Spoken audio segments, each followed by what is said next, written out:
What a headshot! What a head! How's it, guys? This is Dayvy, FPL, and welcome back to the Fantasy Premier League video here on my channel. And in this video, I'll be taking you through my updated transfer plan for the upcoming game week 12. So I released a video on my latest transfer plan about a week ago. There's been so much footballing action over the international break and a ton of yellow flags, so I'll be going over my updated transfer plan in this video. Now, full disclaimer, obviously just wait until these international games have concluded. Also, some clarity on potential yellow flags will be mighty helpful, but it's always helpful going over potential solutions to potential problems. So if you guys have had a good international break, I definitely have enjoyed the last few days off, but I'm ready to get back in the FPL way of things. Now, ultimate guide coming up shortly, as well as my team selection late in the week, where hopefully we'll get some clarity about these potential injuries. But if you guys want to see my current team selection, as well as my current transfer plan, sit back, relax, and let's get straight into it. Now, if you guys have been following the channel over the last few game weeks, you'll know that game week 11 was actually a super important week for our FPL season, or at least the first half of it. So yes, unfortunately, our bench boost was an absolute L. We only got 8 points total on the bench, but I guess it could have been a few more if our players actually got their expected points. Now, with Dubravka, wasn't expecting the world from him. However, it was a pretty okay fixture, was hoping for a few more saves, but unfortunately couldn't rely on the newly promoted teams here, including Rodon, as Leeds conceded quite a few. The worst part about Rodon was that he was one DEFCON off getting the extra 2 points, which would have at least taken the bench to a 10-pointer. Then with Dayvy, as usual, had a few chances, could have at least got a few more points here, but it was only going to be the clean sheet point. Then finally, Senesi, you might think that Senesi didn't get DEFCON, but he actually did. That literally saved him this week.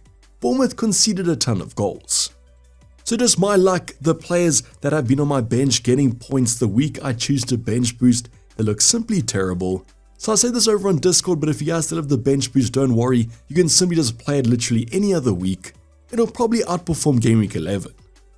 But let's get on to some better, more positive thinking. At least with those 56 points, we did get a nice little green arrow, currently sitting just below that 3 million mark. Now don't worry, I'm not saying it's a good rank. I know it's pretty bad, but at least now we're making some progress. But a green arrow on a bench boost is kind of expected. Now Dubravka actually did outperform our goalkeeper Raya. It was a very unlikely week that Raya conceded 2 goals. Arsenal finally losing their clean sheet, which wasn't great, as I had the double up. But not many weeks, at least this Premier League season, that we have seen Arsenal lose the clean sheet. And the effective ownership of the Arsenal defense is pretty high, so not much loss was there. The definite savior of the game week once again was going to be Michael Keane with a massive 15-pointer, a clean sheet goal plus 3 bonus points. So literally without Michael Keane's heroics, definitely would have almost been a red arrow, which would have been pretty shocking on a bench boost. So I'm pretty thankful that I did do the Tarkowski to Keane downgrade, as it has been a little bit of an upgrade. And then finally Anderson with only the 3-pointer. Now in a midfield department, not many goals were scored, only the clean sheet points, at least for Saar plus Enzo. Then with Bruno Fernandes, he did get an assist right at the death to draw with Spurs, but was outperformed by Mbeumo. Then with Semenyo, he actually did feature in this one, but missed a crucial penalty, and that's why he ends up on 0 points. So I mentioned this kind of last week, but that's the 4th penalty miss out of the squad. Luck definitely hasn't been on my side in terms of FPL. Then finally up front, Erling Haaland, also with a penalty miss against Liverpool. At least he did kind of come back and score a goal. Was a little bit lucky with that deflection though, but he ended up on 4 points. If you guys did go for Saka, definitely would have been an absolute dub if you guys did go there. So I guess congrats if you guys did it. I was just simply happy when João Pedro scored the goal for Chelsea, as he was my kind of Goiker's replacement. And has some good fixtures coming up, and I'm hoping the form continues.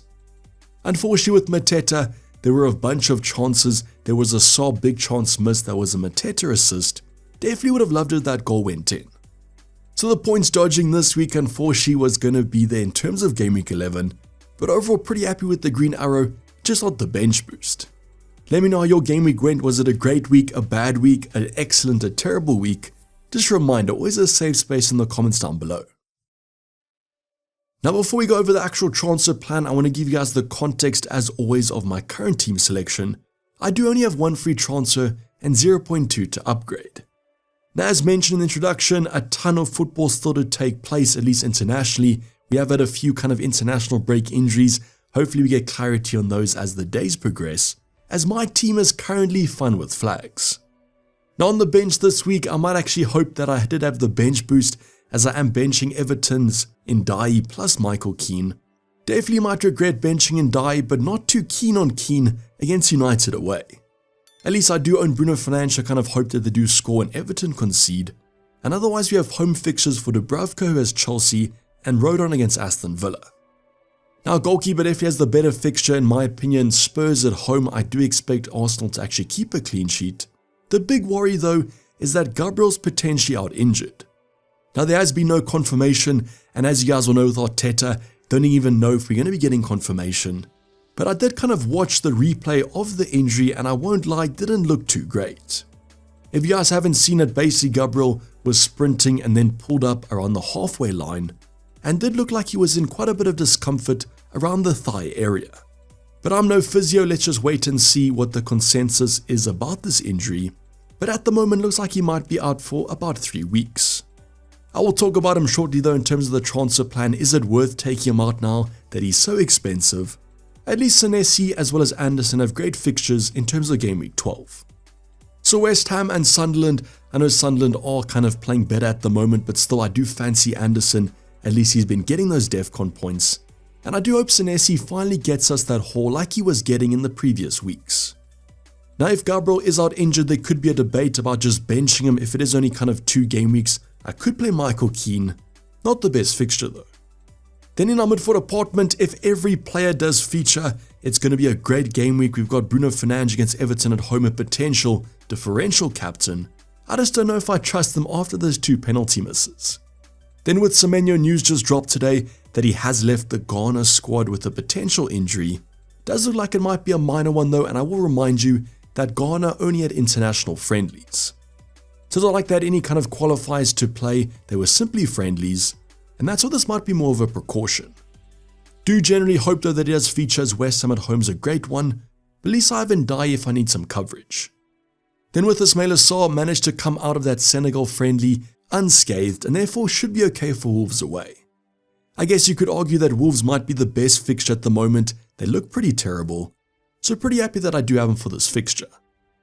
Now with Enzo, you might be asking why is he not yellow flagged as he currently is on the FPL website, but from my reading he just was simply rested over this international break and should be okay for game week 12.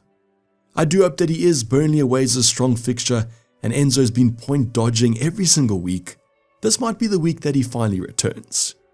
Then up front there might be a decision if you guys do have a sucker in your squad, but since I don't, I've got the Haaland captain. I know Newcastle have been defending well at home, but I just feel like Haaland is on a different level. Now you guys can go differential, Bruno Fernandes as mentioned, or a sucker, but I'm going to keep it on the Man City striker. Then with Mateta, like Sarr, great fixture, Wolves away, there could be goals here, and I am hoping João Pedro continues this form as he is a little bit of a differential amongst the engaged managers.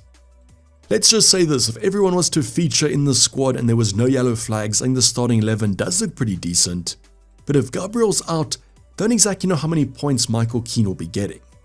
So what would you guys do if this was your team? 1 free transfer, not too keen on taking a hit to not play Keane. Let's see what my transfer plan's going to go. So with those yellow flags, as mentioned, Semenyo probably can just be benched for Ndai, whereas with Gabriel, he's so expensive that I might want to look for a replacement. This will all depend though on how many weeks he's out for. As you guys can see, those Arsenal fixtures, they are actually a fixture-proof team, so even if they're tougher games, I could still play him. And therefore, even if he is out, I could still go for someone like a Timber as a like-for-like replacement.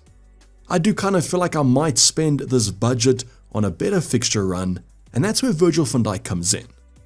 So Van Dijk at the moment definitely doesn't have the best defensive record, but with those fixtures, a lovely sea of green, I think that Liverpool's points could be there, and at least Van Dijk has been somewhat of a threat off set pieces.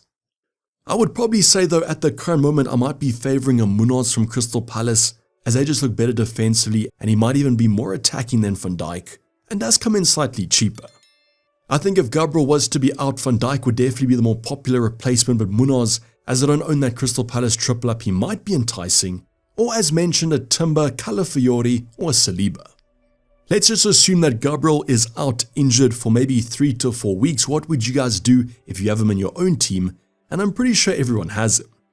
The only downside to this is going to be that budget lost. I think currently about 6.6 million, you'll lose about 0.3. Definitely not that great in the grand scheme of things. There could be a debate if you guys are free hitting quite shortly to just bench him for 1 or 2 weeks. But just with the fact that there's so many games happening now till that December period, Gabriel might actually be missing a number of game weeks. Please don't make any transfers now though, just wait and see. I'm pretty sure we'll be getting some updated news as the days go by. But at the moment, if he is going to be out, does look like my most likely transfer. As mentioned, who's your Gabriel replacement? If you guys are going to replace him, you might be lucky enough to just bench him. Stay tuned though for that international football. Hopefully, touch wood, there's no more kind of international break injuries and we get some more clarity on these yellow flags.